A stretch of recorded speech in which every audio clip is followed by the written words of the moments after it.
There is a saying that the most beautiful temple is a peaceful mind, and the most beautiful offering is a compassionate heart. Hariom everyone, I am Khushi Bajwa and I am just so happy and so glad that you're here. और सावन का महीना शुरू हो गया, सो ये जो video है इसमें हम कुछ हैबिट्स जो हैं साथ में बिल्ड करने वाले हैं, ठीक है. I am also going to do that and you are also going to do that. जब साथ में करेंगे तो अकेला नहीं लगेगा, है ना. तो सावन के टाइम पे ना millions of people, you know, they are performing rituals, meaningful rituals, beautiful rituals. That is why इतनी peaceful vibe होती है इस महीने की. और उसके साथ ना let's just do one more thing this month. So आप अपना temples visit करो, अपने मंत्र chanting करो, अपनी fasting करो, सभी चीज़ें करो, but at the same, पर उसके साथ हम एक और चीज़ करते हैं. Let's bring in some Shiva qualities in us. क्या क्या लगता है?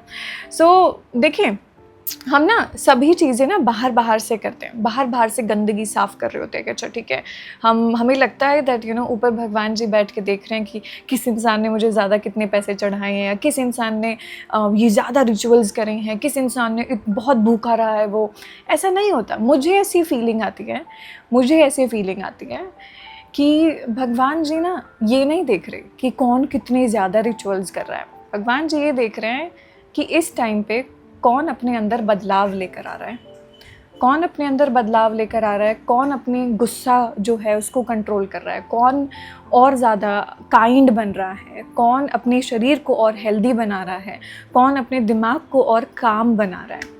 आई फील भगवान जी ये देख रहे होते हैं. और ये जो रिचुअल्स होते हैं ना, इनका डीपर मीनिंग यही होता है कि ये हमें ये फील करवाते, ये महसूस करवाते. बट बिकॉज हम बाहर इतना ज़्यादा देखते रहते हैं ना कि अच्छा हम ये करेंगे, हम वो करेंगे, उन चीज़ों के बीच ना हम इस चीज़ को भूल जाते हैं that there is a deeper meaning behind all the rituals which we are doing.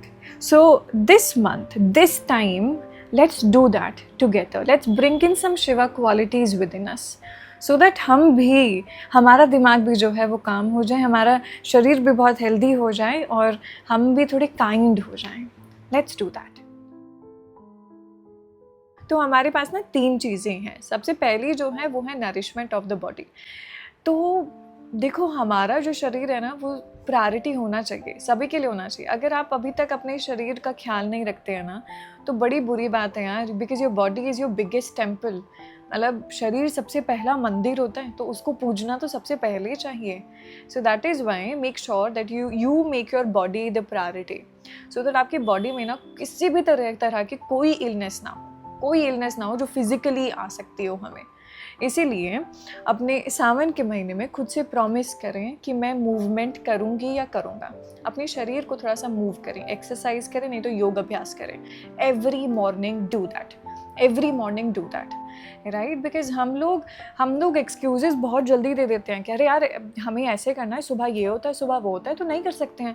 नहीं, but be the person who do not make any excuse and who show up for himself और हर सेल्फ. ठीक है, आप अपने आप को वैसा बनाएं कि खुशी, मैं कोई एक्सक्यूज़ देने वाला नहीं हूँ, मैं कोई एक्सक्यूज़ देने वाली नहीं हूँ. I will show you that I can do it, I will show you. And with that, for the nourishment of your body we do fasting as well, है ना. सावन के महीने में कितने लोग फास्ट करते हैं, बहुत लोग फास्ट करते हैं. और अगर आप फास्ट नहीं कर पा रहे हो तो प्लीज़ बस हल्का खाना खाओ, थोड़ा ट्राई करो दिन में एक बार ही तो ऐसे कोई 1 पॉट मील हो, मतलब खिचड़ी या दलिया, कोई सूप हो, सो दैट आपके सिस्टम को जो है थोड़ा सा रेस्ट मिले. क्योंकि डाइजेशन को थोड़ा सा तो रेस्ट देना पड़ता है ना, ऑब्वियसली सी बात है, पूरे हर सेकंड चलता है हमारा डाइजेशन. सो उसको थोड़ा सा वक्त देने के लिए ये महीना बनाया गया है. मॉनसून टाइम में वैसे ही चाहिए होता है और फिर सावन का भी वक्त आ जाता है, सो डबल बेनिफिट, ठीक है. So you do that. और else people who are doing Monday fasting, you do the Monday fasting. आप किस तरीके से करते हो, मे बी आप फ्रूट फास्टिंग कर सकते हो, है ना.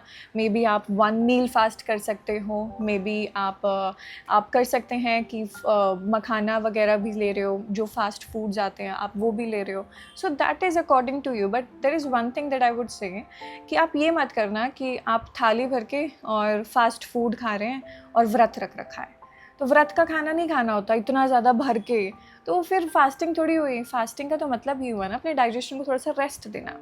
तो आप जैसे भी फास्ट करेंगे, बट जस्ट मेक श्योर कि आप अपने डाइजेशन को थोड़ा सा रेस्ट दे रहे हैं, रेस्ट देना ज़रूरी है। The second nourishment is of our mind, है ना। तो देखिए हम लोग जैसे हम बात कर रहे थे कि हम लोग बाहर का सारा जो है रिचुअल्स फॉलो करते हैं, बाहर की सभी चीज़ें फॉलो करते हैं, but when it comes to कि अच्छा भाई अपनी क्लिनलीनेस करो, थोड़ा सा अपने दिमाग की जो गंदगी है उसको बाहर निकालो, उसका किसी को नहीं पता होता। उसको किसी को नहीं पता होता कि कैसे करना होता है, ये क्या चीज़ें होती हैं। इसीलिए ये सभी लोग इतने गुस्से में भरे हुए हैं, इसीलिए सभी लोगों को नहीं आता कि इमोशंस को बैलेंस कैसे करें, इसीलिए सब लोग इतना ज़्यादा रिएक्ट करते हैं। इसीलिए ही जो शिव की क्वालिटीज़ हैं वो बहुतों में कम हैं, और फिर भी हम इन चीज़ों के ऊपर गौर नहीं कर रहे हैं।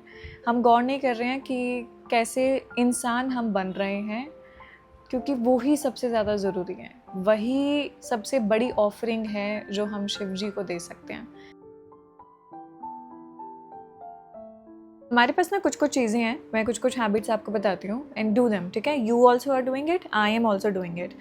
सो the very first one is कि जब आप सुबह अपने लिए वक्त निकाल रहे हो, सो डू मंत्र चैंटिंग, या तो मंत्र सुनो, निर्वाण षटकम, महामृत्युंजय मंत्र, ओम नमः शिवाय, चैंट इट और listen to it. You are a very beginner, आपको नहीं पता कि अच्छा मेडिटेशन क्या होता है खुशी, प्राणायाम क्या होता है खुशी, मुझे नहीं समझ आता। तो ऐसा करो, अपना काम कर लिया करो, बट उसके साथ आप ना अपना मंत्र चैंटिंग सुनो, महामृत्युंजय मंत्र, निर्वाण षटकम, और इनकी ना मीनिंग्स पढ़ने शुरू करो, ठीक है। तो मैं आपको कुछ 2-3 मंत्रास लिंक करूँगी, and you repetitively try to listen to them every single morning. और आप धीरे धीरे देखोगे कि ना दिन में भी ना कई बार आपके बैकग्राउंड में ही वो ना मंत्रास प्ले हो रहे हैं, तो इतनी शांति मिलती है ना, इतनी ज़्यादा शांति मिलती है। सो डू दैम, ठीक है। अगर आपको लगता है कि खुशी ठीक है मंत्र मैं अब सुन रहा हूँ, उसके साथ ना फिर धीरे धीरे चैंट करना शुरू करूँगी। कि फॉर एग्जांपल आप ओम नमः शिवाय चैंट कर रहे हैं, तो अपनी आंखों को बंद करो, मे बी मंत्र के साथ आप भी चैंट करो, नहीं तो खुद से चैंट करो। मैं भी काफ़ी मेडिटेशन वीडियोस अब अपलोड करने वाली हूँ चैनल पे, तो make sure you do them with me. And then evening में फॉर योर माइंड, कि आपका थोड़ा सा दिमाग जो है क्लीन हो रहा है, उसके लिए जर्नलिंग प्रैक्टिस शुरू करते हैं। और जर्नलिंग के लिए मैं ना यहाँ पे कुछ प्रॉम्प्ट्स लिखूँगी, बड़े ब्यूटीफुल प्रॉम्प्ट्स हैं। अपनी जर्नल उठाओ और शिव से बात करो। And the last one practice कि हमारा दिमाग थोड़ा और क्लीन हो जाए, it is that let start reading more this month, let us scroll less and read more. Okay, once again repeating, scroll less and read more. पढ़ते ज़्यादा हैं और फ़ोन कम यूज़ करते हैं। ये मैंने भी हैबिट बना ली है, मुझे भी काफ़ी टाइम से लग रहा था कि खुशी बहुत ज़्यादा फ़ोन यूज़ हो रहा है। So once again you know, because मैं हमेशा से बहुत ज़्यादा अच्छे रीडिंग वगैरह करती हूँ, बट कुछ टाइम से I was not doing it. So it was like a very big reminder to me as well, and that is why I am giving it to you. So book recommendations I have a few for you. The very first one is Mahagatha, 100 tales from the Puranas. और ये जो book है ये बहुत प्यारी book है। इसमें भी शिव पुराण से ली गई बहुत सारी स्टोरीज़ हैं, और आप जब पढ़ोगे ना आपको लगेगा क्या सही में, मतलब बहुत बहुत अच्छी बुक है। इसी बहुत अच्छी बुक है, मतलब you should definitely read it if you want to read a few stories from Shiv Puran. And अगर किसी को ओरिजिनल स्क्रिप्चर पढ़नी है, which is the original scripture जो शिव पुराण है, उसकी ट्रांसलेशन है बाय बिबिक डिब्रॉयज़, हाँ बिबिक डिब्रॉय। एंड ये बुक मैं यहाँ पे फ़ोटो लगाऊंगी क्योंकि मेरे पास नहीं है, I gave it to one of my friend. And अगर आपको ओरिजिनल स्क्रिप्चर पढ़नी है तो इसकी ट्रांसलेशन बहुत ज़्यादा अच्छी है, so you can read that, ठीक है। 2 बुक रिकमेंडेशंस हो गई।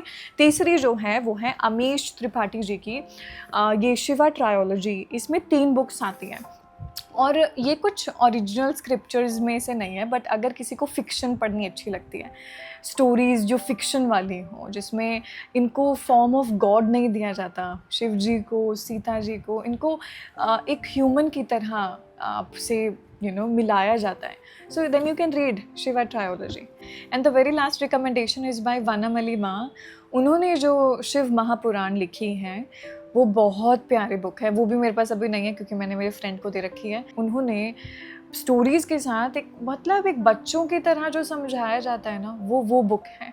बच्चों की तरह वो आपको समझाएंगी कि और हर एक छोटी चीज़, जैसे हम शिव जी को देखते हैं कि वो कैलाश पर्वत पे बैठे हैं, वो उनके बालों में से गंगा माँ बह रही हैं या चंद्रमा है, तो वो सब चीज़ों का सिंबल मतलब ऐसा क्यों है।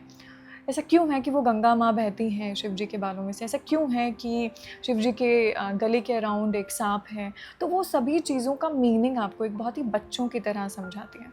So I love it. So these are the book recommendations from my side and I would really want कि आप मुझे बताना कमेंट सेक्शन में भी कि आप कौन सी बुक चूज़ कर रहे हो। And everyone just you know read and scroll less. Okay? The very last one is living Shiva's qualities, कि जो भी हम ये हैबिट्स अब ये फॉलो करने वाले हैं ना, इनसे होगा क्या, इनसे ट्रांसफॉर्मेशन होगा हमारे शरीर का अंदर से, हम में बदलाव आएगा। और वही तो चाहिए, वही तो इन सभी प्रैक्टिसेस का मीनिंग है, वही तो सावन के महीने का मीनिंग है, राइट। सो जो शिव की क्वालिटीज़ हैं वो कौन कौन सी हैं? 4 मेजर क्वालिटीज़ हैं जो मुझे लगती है। सबसे पहले अवेयरनेस, कि एक इंसान ना बड़ा ऑब्जर्व करना शुरू करता है, उसके अंदर बड़ी अवेयरनेस आती है कि क्यों हो रहा है, क्या हो रहा है। जब आप जर्नलिंग करोगे, जब आप ध्यान की प्रैक्टिस करोगे, जब आप टाइम पे उठोगे, सभी चीज़ें फॉलो करना शुरू करोगे ना, then you will see. The second thing is stillness आती है, शांति महसूस होती है। आप इतनी प्रैक्टिसेस करोगे, चैंटिंग, बॉडी को मूव करोगे, ठीक है, आपकी बॉडी हेल्दी हो रही है, माइंड आपका काम हो रहा है, आपका हार्ट प्योर हो रहा है, तो स्टिलनेस आएगी, शांति आएगी, आप शिव की तरह स्टेडी हो जाओगे, स्टिल हो जाओगे। उसके बाद तीसरी जो क्वालिटी है वो है डिटैचमेंट की। डिटैचमेंट का मतलब ये नहीं कि हम सभी लोगों से बिल्कुल परे हो जाएं। डिटैचमेंट मतलब कि जो हमारी फियर्स हैं, जो हमारी ओवर थिंकिंग है, जो हमें रोकती हैं चीज़ें, हम उनसे डिटैच हो जाएंगे, हम करेज हमारे अंदर और ज़्यादा आ जाएगा। And the very last one, it is that you will become more kind, you will become more compassionate, you will speak gently. आप ग्रज नहीं रखोगे ज़्यादा, क्योंकि ग्रज जब हम रखते हैं किसी के प्रति तो हमें नुकसान मिलता है वो। So we will forgive others, we will just speak gently, we will speak gently to ourselves, to others, and we will just live a very compassionate life. ठीक है, कि आप काइंड हो और आप जेनरस हो, आप ह्यूमन हो with purity. So these are the Shiva qualities which we will bring when we start following these habits. And let us do one thing, let us just say this affirmation together, okay? That may Shiva, this month of Shravan, bring more peace, clarity and compassion within me. Okay, once again say it with me. May Shiva, this Shravan month, bring more peace, clarity and compassion within me. All right, everyone. So be grateful and be thankful for your life, and let's just be the person who show up for themselves. ठीक है जी, शिव जी की blessings आप सभी पे हैं, हम सभी पे हैं। बस हमें बस थोड़ा सा एक्शन लेना है, हमें थोड़ा सा बस करनी है चीज़ें, and then everything will happen. Everything you ever have manifested in your life, everything will come true. Everything will come true. Material, non-material does not matter. Your heart should be pure. Your heart is pure, you will get everything in life. Because when the heart is pure, Shivji is with that person.